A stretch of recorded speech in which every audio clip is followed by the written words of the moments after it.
6, 5, 4, 3, 2, 1, 0. They're guys. They do magic. They are the Magic Guys. My name is Eric Yuhasz, and I know what you're wondering. You're like, aren't you watching the Magic Guys? So where are they? I'm just a Magic Guy. Well, that is the trick tonight. That is the trick tonight. In fact, I'm coming to you live from Orlando, Florida, and the guys have actually handed over the reins to me tonight to flip the switch and interview both of them for a project I'm working on, which we're going to dive into in just a little bit. But first of all, let's go ahead and bring to the stage Josh Nobito, Nick K. Give him a big round of applause. Thanks for coming on out here, fellas. There they are. Thank you. Hey, good to see you, Nick. How you doing, man? Good to see you, Josh. It's been a while. Eric, thank you so much for having us on our show. My pleasure. Yeah, a pleasure to be here. So, Eric, we're very happy to be here. I understand that you're working on a project as to why you want us here. Should we hit that up front? I am. Yes, let's dive right into the project of why I'm here and why you all kind of handed the reins over to me tonight. So what I've been working on is a project that I'm lovingly calling the Practice Playbook. The Practice Playbook. Because what I wanted to do is create a resource for magicians to dive into and to work on themes and ideas that can actually make them practice smarter, not harder. Now, the cool thing is this is not just about technique. This is about the cerebral side of practice as well. Up to this point in time, I've interviewed, I think, about 18 different magicians, many of the names you all would have heard of. And that's when I reached out to you all. I said, hey, I love your podcast. I love to come out and actually turn around and interview you all because I know you all have a ton to share. So that's what brings me here to this stage and why I kind of get to sort of run the show tonight, if that makes sense. Yeah, this is your show, man. So please, we're so happy to do this. And when Eric first reached out, I was like, this seems fun and his stuff looks great. You know, the link to Eric's work is below. But Eric, take it away, my friend. Absolutely. So what I love to start with, especially when we're doing one of these interviews, is I feel the moment you start thinking about practice, you actually alter what you think about practice. I know that's deep. We're starting off pretty deep. But I'd like to just jump right in. And remember with this, I'm talking about practice and rehearsal. So when you all think, and Nick, I'll start with you. When you're starting to think about practice or rehearsal, what comes to mind? What kind of tips would you have in your arsenal to share with others?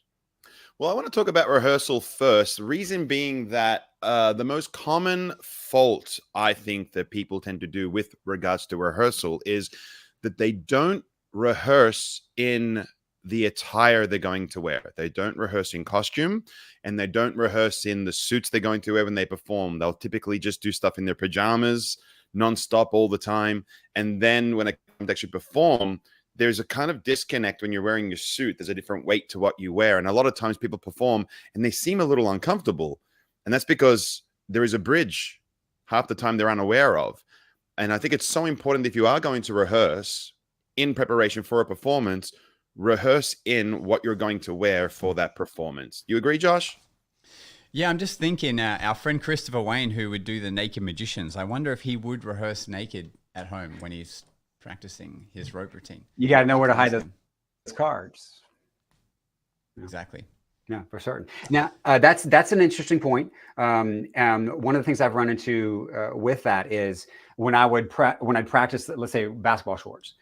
And then when it came to real time, of course, in my right pocket, I always carry, that's my clicker, where I'm progressing through music, etc. And it would sit a little bit lower in the basketball shorts. And you just develop this mechanical reaction to hit it. But I think that's a really good point. Really good point. Now, Josh, what about you? What is one of the first things that comes to your mind, either with practice or rehearsal? I'll say when I'll go for a different angle to how Nick took it because that was fantastic. When I started to want to start doing keynote speaking, it's a different realm, and I know you're into it as well, Eric. Speaking about different educational premises and maybe in business as well. But what I didn't know was it's not like magic where you can rehearse like the slides, and then once you know the slides, like you're pretty good. You can kind of go with like whatever happens in that half an hour. Whereas speaking for an hour on stage, you really have to articulate and know like exactly what you're going to say for that whole hour. And I thought in the beginning you could just have like the premises that you want to talk about, and then you just kind of go for it. But what I learned pretty quickly from a mentor of mine was that you have to actually write out that hour, and you can't just write it out. You have to actually, you basically have to practice that entire hour as the hour so that you can keep the pace going the whole time. You're not like tired by the end of it, and you know, like the flow of it, you can basically be in autopilot so that you can be present in the room while you're delivering this thing. So I think he said like for every minute that you have to speak, you should have practiced that minute like an hour's worth of time. So eventually you should have 60 hours under your belt to have rehearsed for this 1 hour speech. So in terms of rehearsing, that was the best advice I had ever been given. Like rehearse the entire thing as much as you can, as instead of just like that one segment, because like that will change. Like for example, if you're using a gimmick in your show, well, and it sits in your pocket, like well that gimmick might alter a lot by the time it's been in your pocket for 25 minutes, as opposed to just grabbing it off the table and using it. And a perfect example is there was this gimmick which you could use for a haunted deck where you're hands off. And it works fantastically, but if it's been in your pocket for a long time, the stuff that it's using heats up a lot. And so the gimmick actually activates so differently to the way I'd been rehearsing it.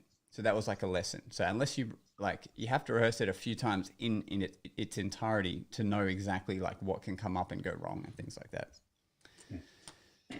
To ride on your coattails there, I think one of the other things to think about when, in terms of practicing in its entirety is, and I've done it, I've made the mistake where I practice a chunk and I practice another chunk, and the materials management is not in place because you don't really think about it at that moment if you're just practicing 20 minutes of your set or whatever the case may be. But by practicing it all the way through, you then are forced to realize, hey, I need to put this exactly here, this there. That way you begin to manage much, much better. So let me ask the two of you, what is the longest show that you all perform? If I could jump into that one, we did a 85-hour magic show. Oh, yeah. Did you practice that in its entirety? No. Yeah, I didn't. And An hour per minute? I did it 60 times. No.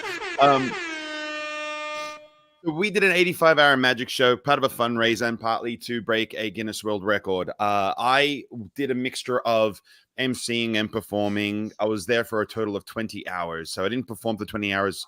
Well, basically did the entire time. So that's a very long show. But typically, as on a regular basis, if I may, I perform in 3-hour stints at the residencies that I have around town. But that's roving though, right?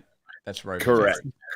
Same set. Or I was about to say, yeah. So in a roving capacity, and the benefits of that in a roving capacity is when you're doing a stage show, it's kind of like the reason why so much preparation needs to go into a stage show is because you can't instantly repeat it.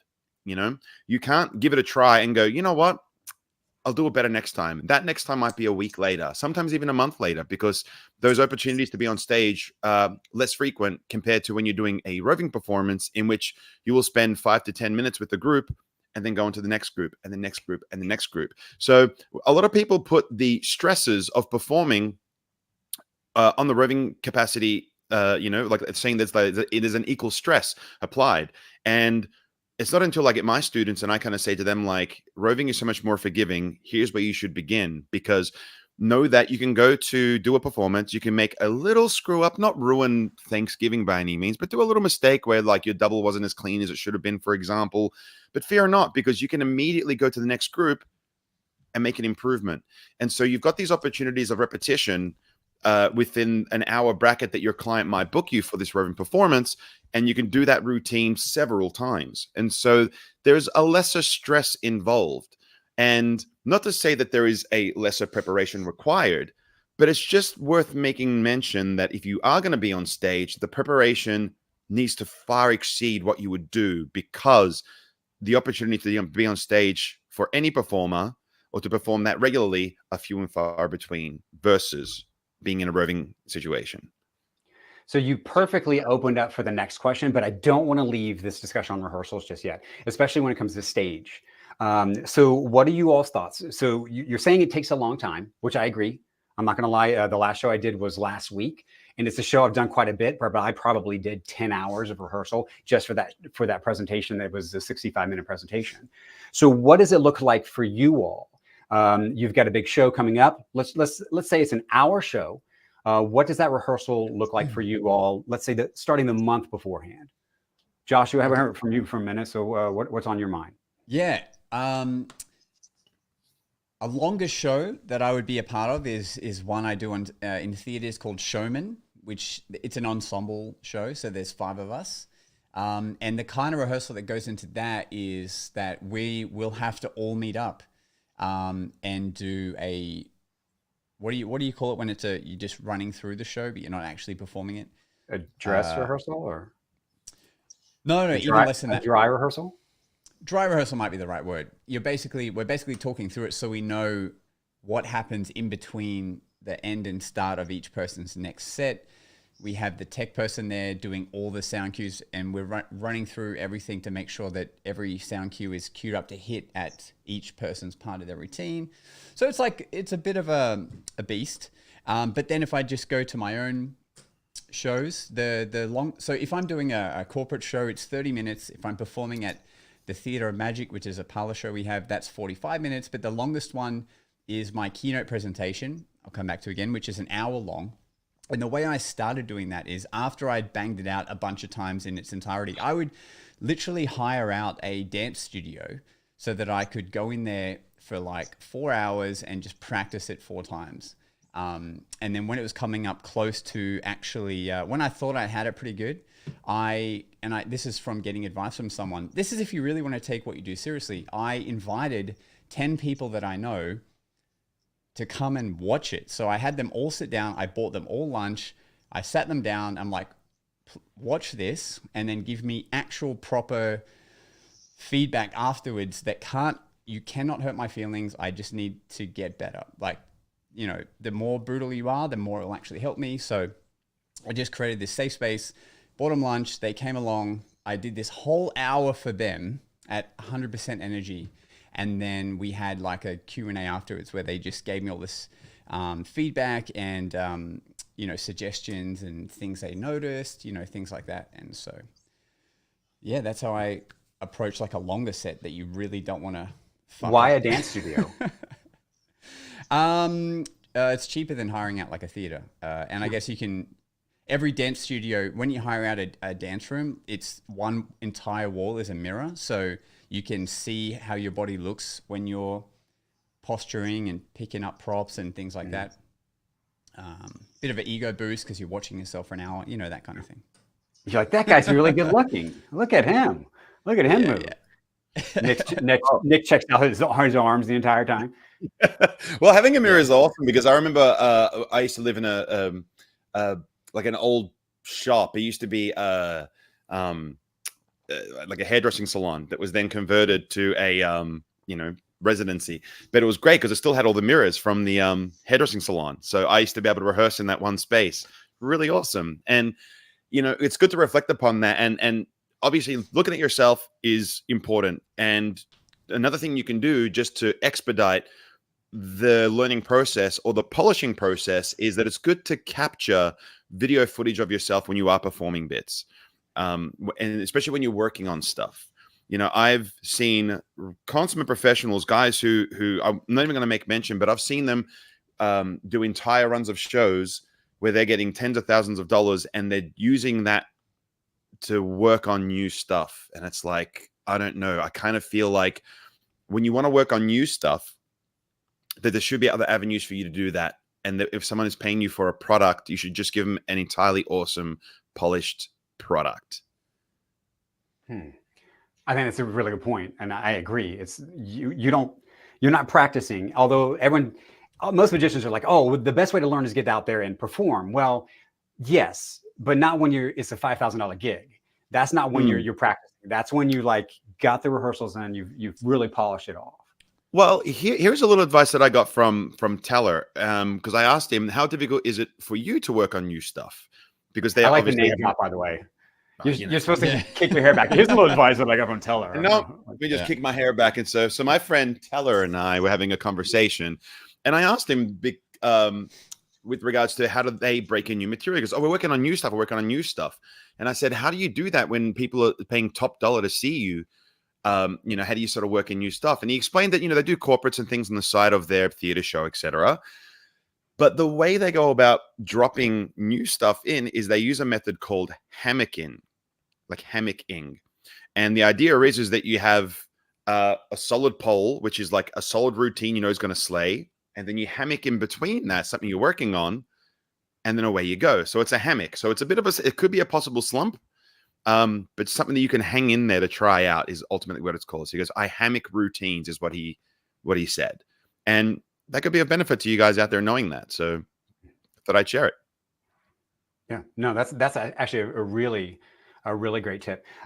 Then let's keep going down that train of thought there. Integrating new material. How do you know when to do it? How do you know when it's good enough? How do you know, hey, you know what, this really sucks. I need to cut that out. And that's a lot of questions.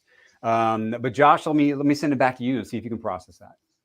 Ooh, it's hard to add in new stuff. I mean, in roving, if it's a close-up magic piece, I'll wait until the end of the night and that one guy comes back that's loved everything you've done. And I'll be like, do you want to see something I'm working on? And I'll do it for that guy. This is in the very, very beginning. Like I'm competent at doing the effect at this point, and I'll try it out on him.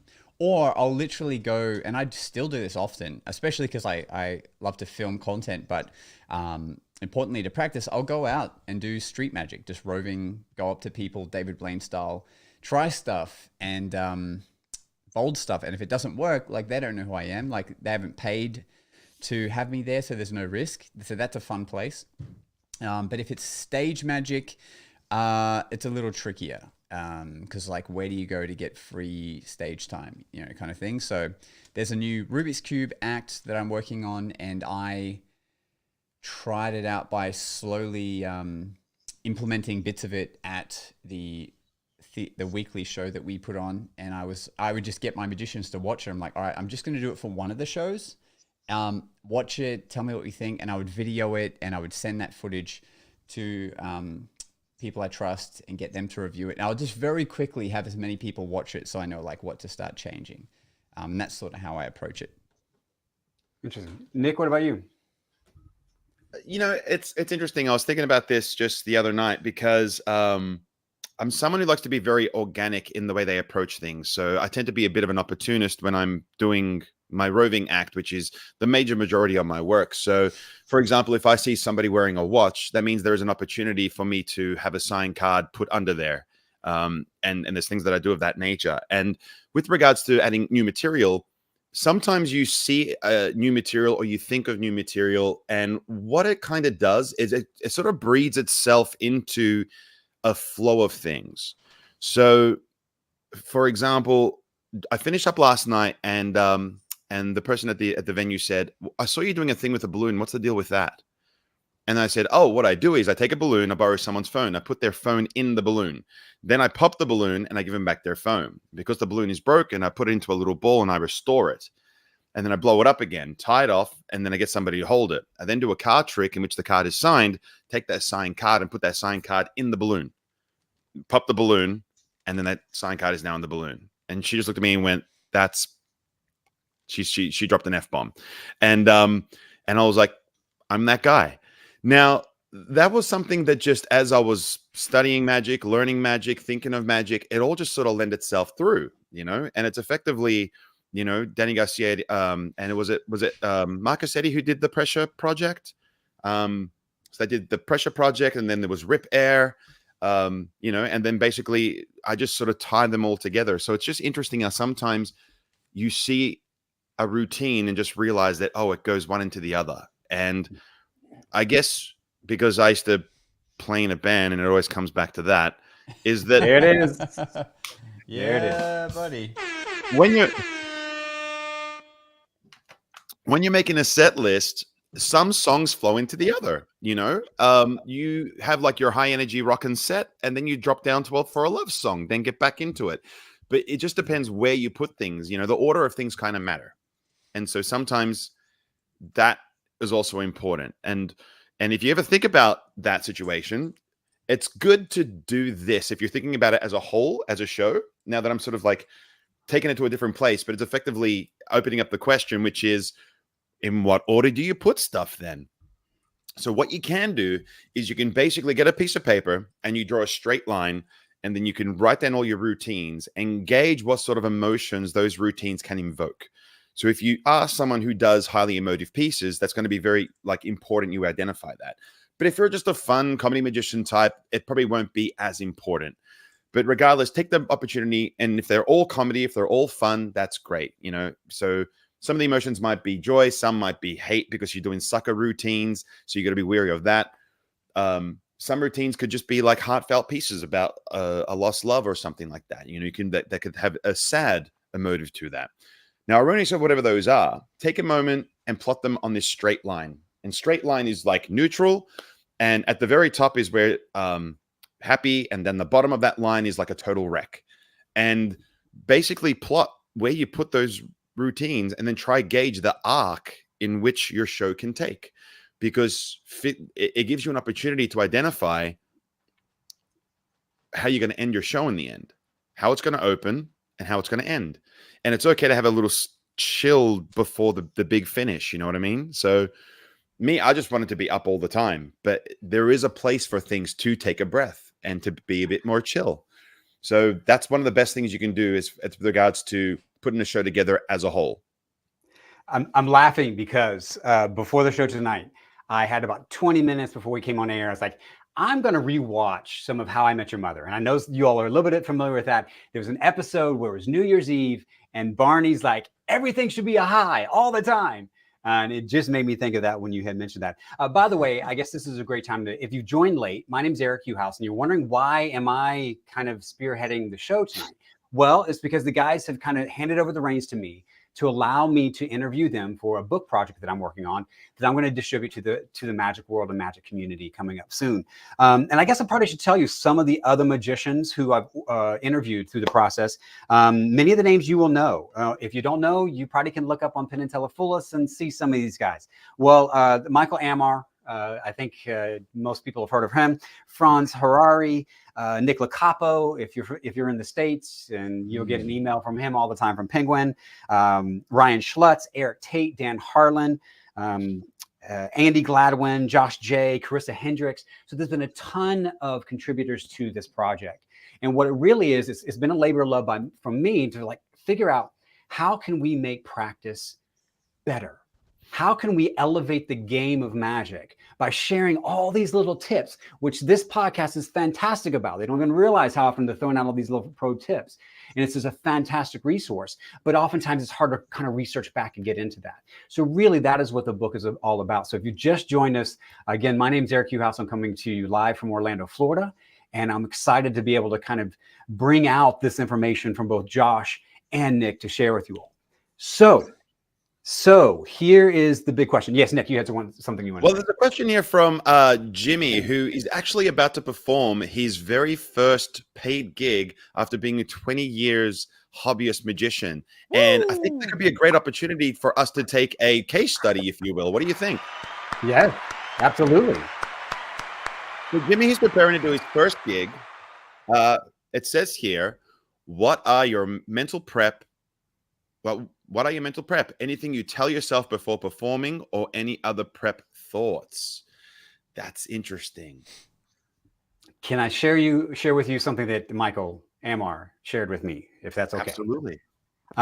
He was talking about years ago, he would always do these Christmas gatherings. And at the Christmas gathering, there would be Santa Claus. And they both would be kind of behind the scenes and behind the curtain waiting to come out and present to the crowd. And he would always look at Santa Claus and say, why is this guy not nervous? Like, why is, and he finally asked one of these Santa Clauses, oh, I'm sorry, but I just broke the news that Santa Claus isn't real. But he'd ask one of the Santa Clauses and he'd say, why are you not nervous? And he's like, I'm giving them a gift. I'm giving them gifts. How and why would I ever be nervous giving them gifts? And Michael took that to heart and he shared it with me. And I think it's a fantastic way of viewing it. You, my friend, whoever, is it Thomas who's going on? You are going out and giving them a gift of magic. And you're going to be so surprised on how few people have ever seen magic live and in person. So you're just giving them a great gift. That would be my 2 cents. Yeah, that's amazing. Can I say something off the back of that? When I was a kid, I think I was 14. And this is before I was even into magic. And I was a groomsman in my cousin's wedding. And I asked him, like, are you okay? Are you nervous? And he said, nervous? Why would I be nervous? I want this to happen. I only get nervous about things that I don't want to happen. And that stuck with me forever. And the way I think about it is, would I be nervous about being on stage? It's like, no, I want to be on stage. Like, I want to be on there. I want to show people what I do. And I want to share my gift. Just like you said, well, just like Michael and Mars said, like, it's a gift and you just want to share it. So there's no nerves in that sense, that you want to get on stage. And I guess just be nervous about what you don't want to happen. Like, I don't know how many of you guys go see a show, sit in the audience and just wish you were up there instead of sitting in the audience. I'm one of those guys. Josh, what about you? You any thoughts in terms of the question was asked and mental prep before stepping into his first gig? Yeah, no, I just shoot myself before every show and then I'm fine. I just want to see if I can make Nick spill his drink there. Almost, you prick. Yeah, almost got him. Yeah, man, like, obviously, I mean, there's the rehearsal, like, the more rehearsal you've done, the less nervous you'll be about something going wrong. But there is one thing I do, like, it's very nerdy, but if I'm just not in the zone for an event, there's not an issue about being nervous, but if I'm not amped up for an event, what I'll do is, because when I'm driving, I'll listen to a podcast. That's when I consume most of my info. So when I'm driving, as you mentioned, Eric, when you get a chance to listen to our show even, which is just the fact that we know people are driving out there listening to episodes, especially when people are listening to past episodes, like past Nick, Josh, and Doug, it blows my mind. But sorry, I digress. So I'll listen to a podcast, but if I'm not feeling amped up yet, exactly 10 minutes before I get to the event, I'll switch to some high beats per minute music that I love, and I'll crank that out. And that will change my frequency to be more amped up for this event. If I've done a whole week of just lots of work and stuff, that particularly. And then the other thing, which anyone can do, and I know it sounds fluff and la-di-da, but words of affirmation to yourself in your car when no one can hear you, when you're like on your way to the event, really fucking works. Like, you say 3 things to yourself and you repeat it. And it'll normally be something like, it's a great day. I'm going to do the best magic I've ever fucking done. They're going to love my show. And I'll just repeat that over and over, probably 20 times. And by the end of it, I'm like, let's go. This is going to be effing amazing. That honestly helps. So if you're ever nervous, really do give that a try. Do it before you get to the event. Otherwise, you're going to seem like a real weirdo if you're backstage and the client's here and you say, they're going to love my magic. Make sure do it before that. And then the last thing before Nick jumps in is, once you're so rehearsed that you're your stuff and you're just confident that, like, something we might talk about later is like just being able to be in the moment and go with whatever happens. But I have a pretty funny gig story that happened to me over the weekend. Maybe we'll touch on that later. But I was so rehearsed that, like, the worst thing that could happen in my show happened, and it didn't stop the show for even a second. We just kept going. But that's, yeah, more or less. It's not about being nervous. It's just about, I got to actually get myself to that nervous point almost. Like I have to amp myself up because I just love what I do. But if I'm nervous, it's because probably I just haven't been in that environment before. Like I haven't rehearsed enough yet. And even Nick, you mentioned like, you know, you're a beast at your show, but you even said when you came to Brisbane for the Theatre of Magic, there was a moment where you actually felt a little bit of nerves, but not because of your show. It's just because you hadn't, it was your first time in that particular environment and you slayed it. But that's when it can occur, is when you're pushed into a new zone, which just means you're improving. Like you should always be nervous. Yeah. And partly because I was surrounded by like a lot of my friends and heroes, you know what I mean? Like Carrie's a hero of mine, and you know, so is Murphy, Jabba, and everyone else that was there. You know, Mr. Piper, all of our friends. You know, like, and that's the beauty. Like a lot of the times, the guys who are your heroes end up becoming your friends in this industry, and it's really awesome. Like it's hard to believe that like people on the horn will give you a call and go, hey, like I'm in town. You know, like Dave Williamson, hey man, I'm touring. You're home? Yeah, come around. Like it's one of those things. So even though you have done a million shows, the nerves can creep up and you can get the little, the butterflies. And the butterflies, you just need to take a moment to identify what the butterflies are. And it's effectively the adrenaline and the excitement that you are experiencing. And if you don't burn that adrenaline, it can turn into butterflies. So it is important to sort of burn that off. Ozzy Osbourne used to just sit down and just push like on his torso, just tense real hard, like on his whole core, like he's taking a shit, and just push, and that just helps burn off. He also had a lot of hemorrhoids from that too, so you want to be careful, huh? How much pushing you doing? Yeah, breathing helps too, like fighting, like a boxer, like fighting the air does help. Help get that under control for sure. I want to jump onto that, the discussion of nerves, excitement and nervousness. And if you ever watch the Olympics, this is a great example. You watch the Olympics and they get done with their event and like, oh my goodness, you just won the gold medal. Were you nervous? No, I was excited. Oh, okay. And they ask the next one, were you nervous? No, I was excited. No, I was excited. And what I love about that idea is each one of those athletes have reframed that emotional state. Because what do you feel when you're nervous? You get sweaty palms, you get butterflies in the stomach, you get some adrenaline. What do you feel when you're excited?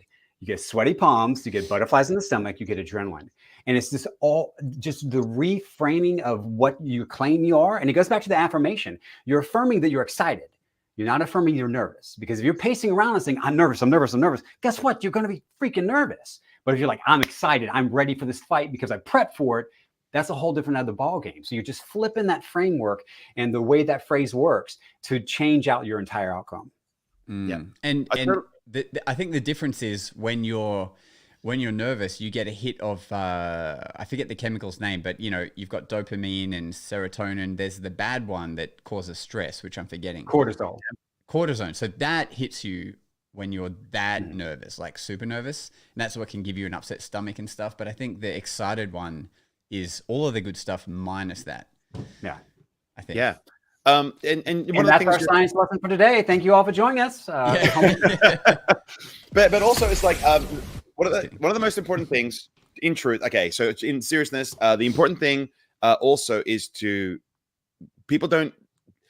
nerves are one thing, okay? But take a moment to identify what the physical ramifications are going to be on your person, okay? You might get short of breath, you might get this and that, you might talk fast. Be aware of the possible things that could show your nervousness, okay?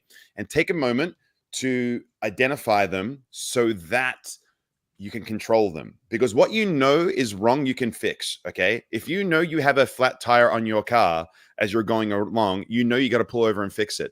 But if you're just driving along, your car feels like crap, but you don't know what's going on with it, you're just going to keep driving on busted wheels, okay? It's important to know what's going wrong or where there is inequity just so you can deal with it, because nothing is impossible. Like there's nothing like the awful that can happen in a show. The worst thing is someone dies. That is the worst thing that can happen at a gig. Somebody loses their life, okay? And the probability of that is pretty slim. It's happened to me, but it is pretty slim erroneous. Now, the point is that don't forget to breathe. And one of the first things, and this is from Avner. Sorry, Avner did you just make up a word? Did you just make up a word, Nick? Slim erroneous? Because if you did, that's awesome. It's Sliveronius, ladies and gentlemen. erroneous. That is It's erroneous. It's very erroneous. funny. It's erroneous. The point is that, like, understand what your breath is. Don't forget the breath, because one thing that you might want to do with your nerves is when you are nervous, you hold your breath in. And because you're holding your breath in, you seem tense. So, you know, as you're trying to talk to them, like, pick a card and you're just holding it up here in your, you know, take a moment and breathe. Very important to be conscious of your breath. How many times do you like just too much oxygen? Like, I'm forgetting all my words right now because I'm just enjoying myself. But Jimmy, you just put in a comment about, okay, I talk fast when nervous as well as excited. Yes. And what they're saying right now is take that moment.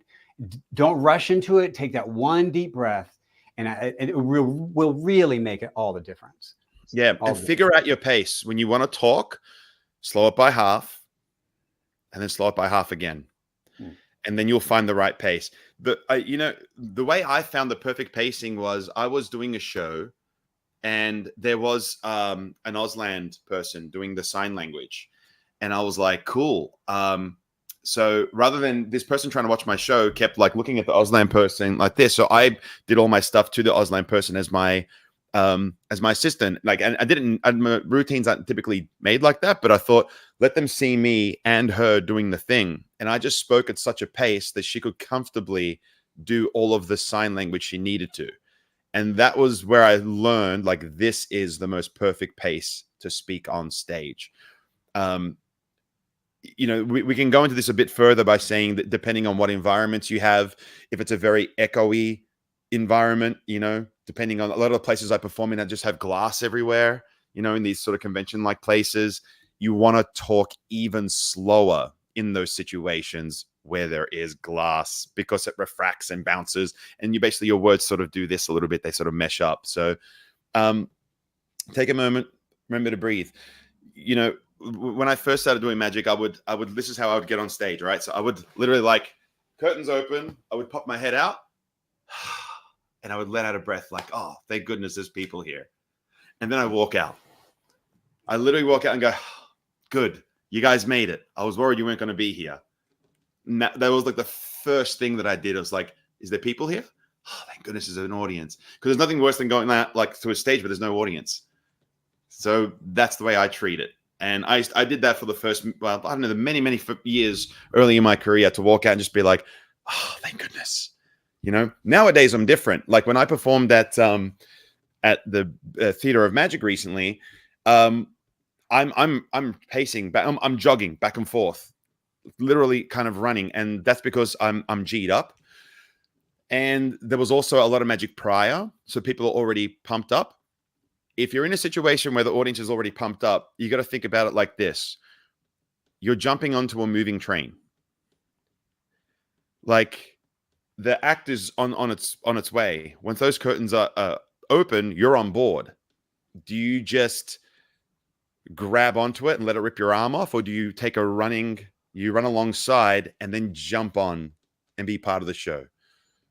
So it's a nice way to think about it as well. So nerves are a thing. You've identified the types of nerves you can experience, but the takeaway is pacing in your speech, breathe so that you relax. Holding in breath holds tension, letting it out makes you relaxed. If you're relaxed, audience is relaxed. If you're having fun, audience is having fun. And just lead it through your subtext.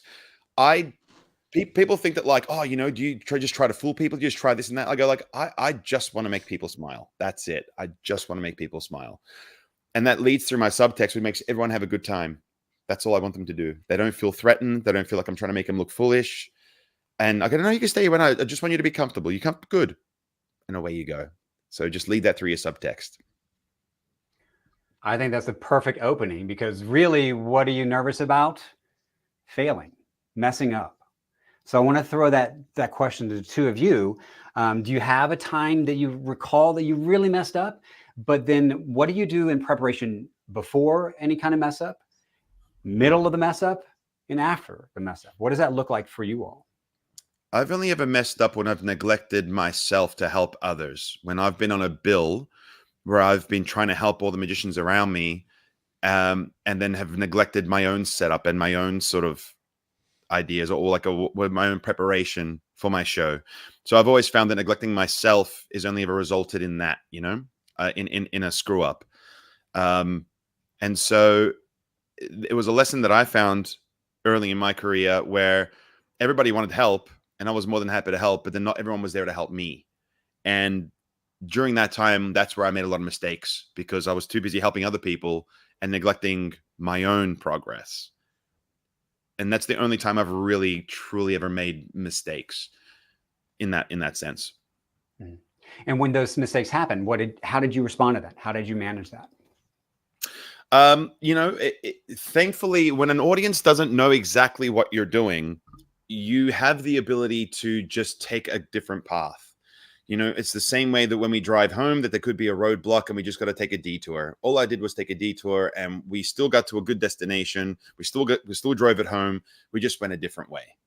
So that's one of the things that is kind of important. And I don't know if that means that when you are routining things that you need to take a moment and identify where your routines can screw up. What if somebody doesn't say this? What if somebody doesn't do that? If it's so essential that they have to say the color green, you've got to find a way to make them say the color green, not pray that this mental force will work and they will say that, So multiple outcomes are important in that sense. And I kind of like that. I like things that can have multiple endings, different endings. There adds a level of rewatchability, if that's a word that I just made up. See, we're making up words. I love it. Yeah, I think it's kind of important. That's why I like to add sort of a lot of impromptu things in my show, because it's basically the same show, but this one portion will be different every time. And so you want to know what every show was like, because that bit was so fun. I wonder what the next show is going to be like. I wonder what the previous show was like. So, yeah. So it sounds like you actually take that lack of a better term, that failure or that mess up, and you're like, hey, you know what? This can just make it a more unique show for the audience, which I think that is a great perspective. Let me give you a more exact example. So as time goes on, we are having electronics take place of methods in what we do in magic. And if electronics die in any capacity or fail to work in any capacity, whether, dead batteries or just Bluetooth not working, whatever it might be, if the method is 100% reliant on the technology, then you have no effect. And I don't trust in electronics enough that I will rely on it entirely. Like the biggest leap of faith is something like a color match routine in which you're coloring in a person and you're wearing the same clothes, or there's a prediction that matches, sort of thing. If that does not work, there is no effect. That is it. It has to work. And so it's the type of thing that you need to take a moment and go, what if it doesn't? And if the answer is there is no effect, you got to have this little moment and go, like, do I take the risk and pray for the reward? Or do I structure my routine in such a way that if it doesn't work, there's still an effect, but we didn't get to this major kicker at the end. So for example, I have a lottery prediction routine, and there's a really big kicker at the end with the printed lottery prediction. But if it fails, there is still an awesome effect. It just means that we don't get to make it to the top of the mountain and enjoy the view from the top of, like, look how gorgeous this is. It's still a good time. It's still a great ride, but we didn't get to the top of the mountain because if that thing did not work. Good point. Good point. Josh, what about you? How do you process failure? How do you process messing up in a show? Man, where do I start? I'll keep mine short and snappy here. I have a part of my show where I purposefully make it look like I stuffed up in my show. And it's really fun sitting in that feeling and knowing, like, you can fix it in the show later, but sitting in that feeling just to be like, oh, this is what it feels like. And this is what they feel like when they think I messed up. So I do a very bold, like, I've predicted this and it's wrong. And I go, oh, and then I seemingly recover to still make it a fun routine. And then the kicker is at the end of the show, I reveal, oh, it was right all along. But so because really, as Nick was saying, people don't know where you're going. People only focus on something messing up if you draw attention to it and you look like you care about stuffing up. So I try to make my show. I specifically have a little card piece in my show, which I try to make that rewatchability, where they literally tell me how they want me to find their card. And so I don't even know where we're driving this machine. Because I love that feeling of not quite knowing. Because I always bring it back to Ozzy Wynn's statement, which is he has a main effect he's trying to get to, but he says, I don't have outs in my routine. I just have outcomes, and I love each one of them. And you have to feel like the audience has to believe that you love this outcome. Like if they feel like, oh, you got to the ending, but that doesn't feel like that's what you're going for, then you haven't sold it. But anyway, I digress. So failures. So I literally had this happen last week, okay? In my stage shows, I produce a wine bottle. Fun opener, done it for over 10 years. And last week, big corporate event. I'm emceeing this event as well, so I'm hosting it. This is the first time in my whole ever career that I have smashed that bottle on the ground prematurely before I've even gotten to the routine. So imagine you walk out, you're going to start the night, and then this bottle just falls out of nowhere, smashes on the ground. Like, as an amateur, you would just, run away and quit being a magician. Like, that's the worst thing that could happen for that routine.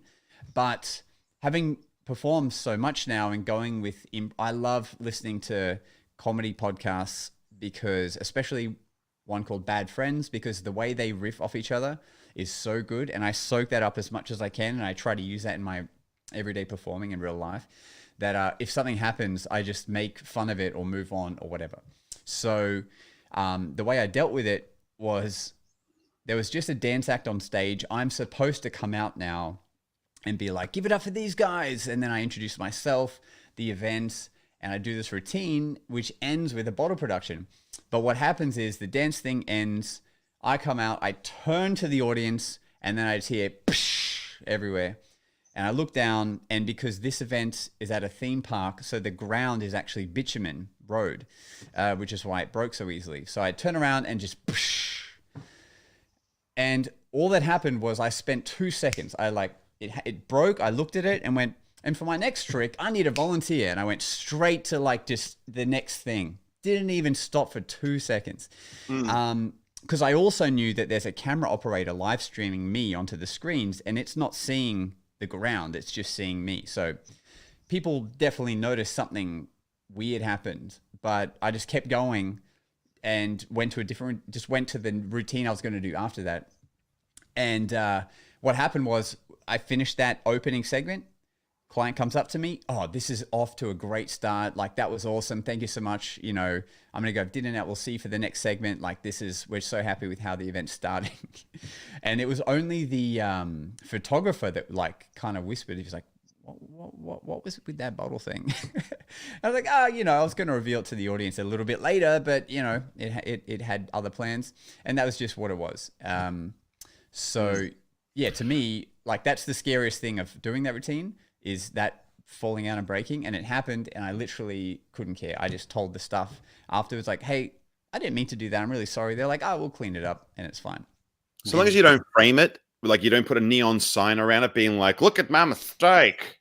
Yeah, as long as you're not like, as long as you're not like, oh, sorry guys, we're just going to take 5 minutes because that wasn't meant. As long as you don't do that, because I knew there's no one near it, it's not going to be a danger. It was fine. So I just, again, just turned, smashed. Oh, and for my next trick, blah blah blah. It didn't matter. And then, so the other thing I just want to point out that happened, because this was so bizarre. There's a great routine called the homing card.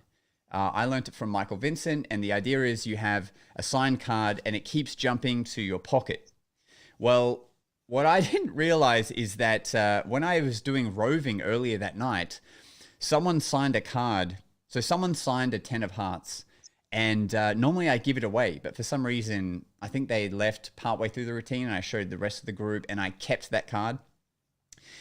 And then when I had someone come on stage and I did this homing card routine, They happened to pick an 8 of hearts, and they signed it very similarly to the 10 of hearts person. So they signed it like very small and like at the top corner. So I did a miracle without even realizing, where I accidentally swapped those cards throughout the routine, and neither me or the half drunk guy on stage realized that that had happened. So he saw a red spotted card with a signature and assumed that was his. So partway through the routine, I'm supposed to grab a decoy card and like miscall it to the audience and put it back in the deck. And I accidentally grabbed, hang on, is that right? So hang on, no. So I meant to grab his card out of my pocket, but I have a decoy one in there, and I accidentally grabbed the decoy one, but it looked like his one because I somehow put the other signed card in my pocket. So I pull out this card that's not his now, and I go, and that's how your card jumps out. He's like, whoa. And I go, look, I'll do it again in fast motion. Boom. And then I'm like, now you reach into my pocket and pull it out. And he's like, that's my card. And in my head, I'm like, no, this is the part where you say, no, you got it wrong. And then I reveal the whole deck's in my pocket. But he's like, yeah, you got it. I'm like, are you sure? And he's like, yeah. And the audience applauds. And I'm like, hang on, there's meant to be a this is not possible. And then I do the actual ending, which is I reach in my pocket and pull out the whole deck and go, no, but your card is actually over here. And it looks like I just teleported his card, like seemingly here, somehow in my pocket without me touching it. And then he gives the card back to me, and somehow now the whole deck's here, and without touching it, his card's over. It was the weirdest scenario. And because it was a camera projecting onto the screen, like the card looks so much the same. Like I'd basically done a duplicate signed card without even, it tripped me out is what I'm saying. But you go along with it, and it's not really a failure, but it was just, I couldn't make sense of how the F I just made his signed card impossibly go to my pocket, and he pulls it out. But hey, there you go. Do what you Tim had a great comment. Recovery comes with experience. Just remember, you know how the show is supposed to go, not your audience. And I like that a lot. One of the things, because I am a teacher by trade, and I did actually teach magic class before COVID. And one of the things I would tell my students was celebrate the mistakes, because now you just learned a way that it can go wrong and what not to do. The last big mistake I had, I was on stage, and all this gathered numbers they were supposed to call these gathered numbers. It was supposed to ring to my phone, and on my phone would be the song that was selected. I tested this before the show began, but I was at a college. And any of you who've ever worked at a college before, you know there's a lot of areas where they purposely drop out any kind of coverage. So in the middle of the show, they're calling my phone, and I'm like, they don't know it yet. I'm waiting, and the participants are like, hey, it's not going through. We got no signal. I'm like, oh, I picked the wrong person. Somebody else. And then I realized it was my phone with no signal. But the cool thing was, the person who brought me on and hired me to do that, she had no idea anything went wrong. But I learned, I was like, oh, okay, in case that happens again, change my voicemail to talk about, hey, tell Eric, the guy on stage, that this happened and this happened. I was like, oh, okay, well, now I've got a new outcome that can potentially happen if by chance the cell phones don't work. So Tim, again, you said happy mistake. I think that's the best way to kind of approach it. Yeah. And I think, to your credit, Eric, it's about you saw a situation and you said, well, I won't make the same mistake again. I won't make it twice, you know? And that's so essential, because when there's people who've said to me like, well, I don't know why this keeps happening, they're wrong. And it's like, if it keeps happening, you're doing something wrong, you know? There was a coins across that I was doing. And what I found was, whenever I performed it for couples, I always made the gentleman, like, after it was 3 coins going from hand to hand. And by the second routine, the gentleman was always like, that's amazing, thank you so much, thinking it was over. And it's like, is this not evident that there is 3 coins in the equation? And I realized it's because that a lot of people I was meeting in my environment were on a first date, and he was being intimidated that his partner was being impressed by another man. And I was like, this must be it. So then I thought of it as a possibility. So then what I did was I reframed it so that I can celebrate the gentleman, and now I don't have any issues with the routine. But I couldn't just in good faith go, and what mine is so minor. It's not even like a mistake. It's just purely a flow that's not happening that I wanted to have. And I just took a moment to say, in the second phase, there is something that makes this guy think that it's over, or he wants it to be over. So how do I combat that? And now I don't have any issues with it whatsoever. What I love about that is you took the magic, you took it away from you took it away from the magic, and you made it about them. And I think that's what probably makes it play so much stronger, which is a really good point. It looks like we're running out of time here. So I do have a big question here for you. We might not be able to get it all covered. But what 3 tips of advice would you give your younger self to ensure you would be a better performer today? So this is a tough one. This is looking in the past. Hopefully there's not a lot of regret there. But what 3 tips of advice would you give your younger self that would ensure you would be a better performer today? Okay, I'll go first, and then Nick can use up the rest of the time. I think I thought about this a little bit beforehand. I think number 1 is I would tell myself to start learning the classics of magic, not the hot thing that's out on Theory 11, because that is what I would spend my time on. And I had a lot of holes in my magic learning that I had to fill later on. Like I knew how to do this one sick coin move, but I didn't know how to vanish a coin. I just knew how to do this cool production. So I would tell myself that. Learn the foundations of magic, not just the hottest thing that's out. I would tell myself to I would tell myself to learn about the yes-anding in improv. I wouldn't tell myself to go and take improv classes because I think that would take time away from magic, but I would just say in your routineng, start agreeing and adding on to what people are saying, because that's what I think stands out a lot with my magic is when I'm roving, is I'm flowing with what everyone's saying. It's not about let me get from A to B in this one routine. You go with what, make it a conversation. So I would tell myself to learn about improv. And the third thing is I would say to either find a mentor who's doing what I want to be doing, because I didn't do that for a very, very long time. I would get that done much, much sooner because they'll push you and know what you're doing wrong. That would be my 3 things. The middle one is interesting because what you're saying is you need to be enough present that you can actually respond, which I think when we've all started off doing magic, we were so focused on me, then the magic, and the them comes later. But what Nick had brought up earlier, hey, he just took that and said, hey, let's make it about you. And I think, well, Josh, that second point especially, you were talking about, thinking about, hey, how can you be more present? Nick, what about you? What are 3 things for you? So I thought about the 3 things that in my years of doing magic that sort of created a pivot in the way I approach it, or that I feel changed me the most. And so these were lessons I learned as I went along. And I just figure I would, if I could share them sooner with my younger self, here's what I would say. And I would say that, I was at a point in my life where I was hyper obsessed with just constantly learning magic, reading magic, practicing magic, and everything. And one of the best bits of advice I ever got was from my good friend, Anthony Damazzi. And he said that magic isn't everything. Just be good at life and the magic will come. And that was a really nice thing, because when you just sort of learn about, if you just live and you go about your day and you look at what's happening around you, you will see opportunities where magic should be shining through. You'll see it at an anniversary. You'll see it at a birthday party. You'll see it at somebody's 50th, wedding anniversary, and go, I've got something magical to really celebrate this moment. And so if you're just good at life, you'll find moments where the magic needs to exist. Someone who's having a hard day at the counter and you get your phone out and say like, long shift? Yeah.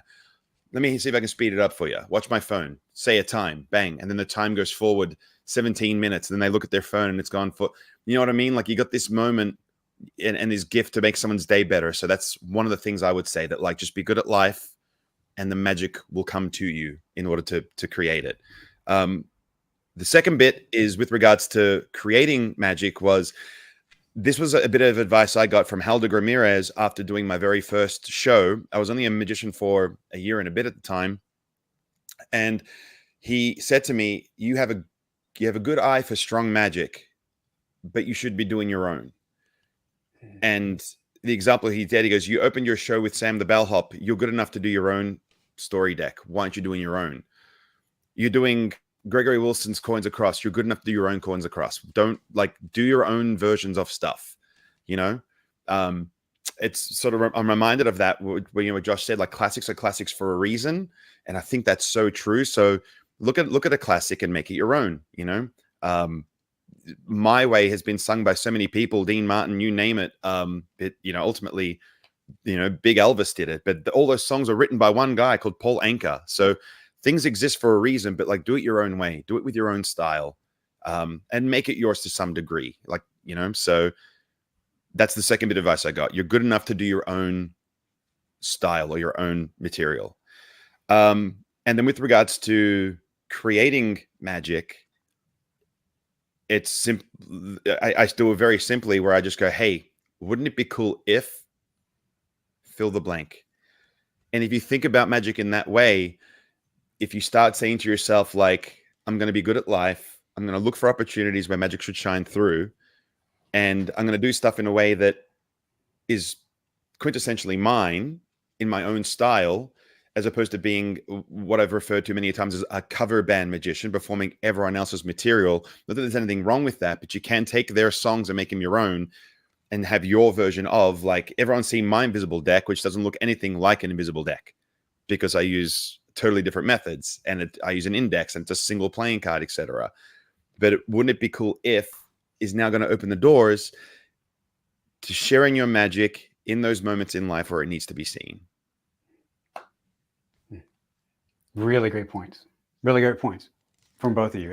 And I love that, again, you were focused on the people, but then you also touched on something that I think just to roll back to your younger self and say, hey, it's okay, because we all have to learn. We have to start somewhere. If you're learning to play the piano, you learn chopsticks, then you learn fur-elise, and then you learn some other things, and then you begin to create. So I think it's important. We all need to learn the basics, as Josh mentioned, but then we also, as Nick, you mentioned, we need to be able to take it past that, because that really is what this book is all about. How can we raise that bar of practice and taking these ideas, sharing them with the world, and saying, okay, how can we make magic a better place? How can we make the art of magic a better place? Because I've even realized, and I realized with my wife, she's seen enough magic, and she's seen some stuff on YouTube, she's seen some stuff, and she immediately realizes there's a lot of duplication within magic. And I think that's hurting, it hurts the community. Yes, there will be duplication, but if we can put our own spin on it, if we make it unique, then all of a sudden it doesn't feel the same. It's completely different in the eyes of the layman and the spectator. So, yeah. You know, a little interesting point is, I remember on the magic, the Magicians Forum, I think it was, on Facebook. You know, something I would tell my younger self: invent double cross. But the problem with that effect, and the reason why I don't use it, I have it on me, but I don't use it, is because every other guy uses it, and I hear when someone says they saw a magician the other month or whatever, that's a lot of the time the trick they say they remember seeing, and it's amazing, and it you know, it's so good. But I remember seeing in the Magician Forum a notable magician saying, "Hey, can we create is there some way that we can create a reference point with celebrities and what tricks magicians have performed for that celebrity? So like, if you meet Beyonce at a private event, can you write down what this trick is?" And someone and the reason was because he went to do double cross, and the person went, "Oh, is this that trick where the X is going to end up on my hand?" And like, you know, blasted it. And then someone wrote in, another notable performer went in and said, "You won't have that problem if you do original material." And it was like this funny moment where it's like, well, you know, we can't all do the same generic thing that we know will guarantee like a hit. But like, if we're all doing the same stuff, if we're all duplicating the same thing, that's going to be a problem. And it was a good lesson, I think, for the magic world. And let me say off the back of that is the reason why I think that we should all start as cover bands. You know, when I was in a band, I grew up playing nothing but like Blink-182 and Offspring and all these other awesome bands. You know, I had to learn how to play licks from Tony Iommi to you name it. All right, the names are not important at this point, but it's when you start performing your own stuff that you get the notoriety in the scene.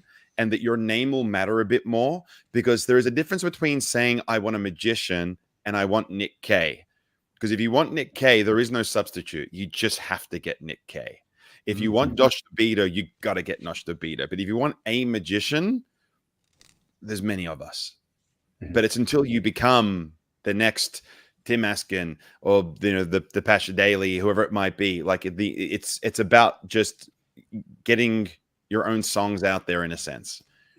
But I think it's important too, because it can be discouraging and like, oh, well, you can't do any of the popular checks. No, I think it just means taking it a step further and saying, how can I frame this in a way that will definitely be different than anybody else, or for me is completely unique to me.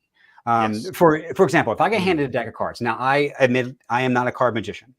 I can do card tricks, but I'm not really a card magician. But if I get handed a deck of cards, the first trick I'm going to do is just a sloppy shuffle. It's that basic of a card trick. But the framework around the sloppy shuffle is about my sister making fun of me when I was a kid. I mean, I have detail in that is unique to me. So they'll walk away remembering that my sister took a banana and squished it in my face. That type of thing, to make it just unique enough that it's going to be different. It's going to be different than everything else. And I think that's the key that you all were trying to make as well. It's like, you got to be the cover band, but eventually start coming up with your own tunes. You play the same chords, but maybe have some different lyrics. Exactly right. And that's the way I frame it. I say my moves are a chord progression, and my patter are my lyrics. And I just go out there and sing my songs again. And it sounds exactly like what you did. Slop shuffle, and you made it a personal story. Yeah. And the audience are your groupies. Well, man, was there anything else you wanted to cover, Eric, before we... You all dove into so much great content, and I appreciate that for certain. I did notice that someone did ask about when would the book come out. I don't have a date yet because I need to finish. I'm still in the process of writing it. I've got it's 170 pages right now, and the goal is to have 24 magicians. 24 I can probably speak. 24 magicians integrated into the book, and I think you all make numbers 18 and 19, so I'm there. Tomorrow I'm interviewing Coach Kimlot, which some of you might know. Now that's a card magician. We love that guy. Love that guy. Yeah, for certain. Absolutely. But no, that's everything from me. Thank you all so much for having faith in somebody you've never met, who's 14 hours behind you. Can you please tell us the future? You guys are already in Tuesday, and we're still in Monday over here in the States. Well, Eric, can I just say that our chat is lit with everything that you've contributed today. Like there is, we literally have folks asking us to go longer. So please make a promise to our listeners and to us that you will come back for visits, seldom regularly, or at the very least when you've about to finish this book, please say you'll come back and visit whenever you want, because I didn't even get a chance to share with you some of the great ideas that some of these magicians have shared. But yes, absolutely, I will come back anytime you want and be able to share some of the insight that I've learned. Let's do something again, particularly when your book is due to come out that next week or something like that. Or at the very least, let us know so we can pitch it to the audience and all that good stuff. Eric, you can follow his work on Instagram. We tagged him in the post about the episode, so you can find him there, connect with him socially. But his website to keep on top of when maybe the release is coming, or if you want to book Eric for your company, you want to have him speak, you can find that in the link below. But we're going to do what we do with every guest, which is to leave Eric with the final word. So Eric, again, thank you for coming. This has flown by, and we're going to leave Eric with the final word.